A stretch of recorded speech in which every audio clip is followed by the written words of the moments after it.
এই শোনো বাচ্চারা, বাঘ আর শিকারীর গল্প কখনো শুনেছ? আজ তোমাদের একটা মজার গল্প শোনাবো। একটা একটা ঘন সবুজ জঙ্গলে একটা রাজকীয় বাঘ ঘুরে বেড়াচ্ছিল।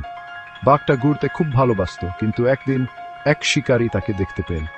শিকারীর মাথায় একটা বুদ্ধি এল, সে বাঘটাকে ধরবে। তো শিকারী একটা প্ল্যান করলো।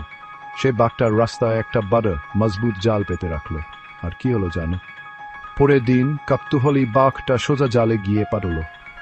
জাল বাঘটাকে আটকে ফেলল, আর সে অতি চেষ্টা করল, বের হতে পারল না।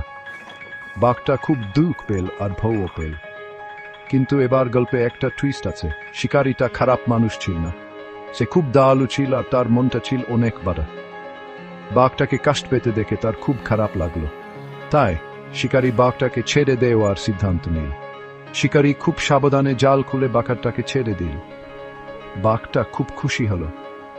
সে জোরে গর্জন করলো আর দাঁতে জঙ্গলে ফিরে গেল, আবার মুক্তভাবে ঘুরে বেড়ানোর জন্য। আর এখানেই আমাদের গল্প শেষ। মনে রেখো বাচ্চারা, দয়ার একটা অনেক বড় ক্ষমতা আছে। শিকারীর মতো তোমরাও দয়া দেখাতে পারো আর অন্যদের সাহায্য করতে পারো।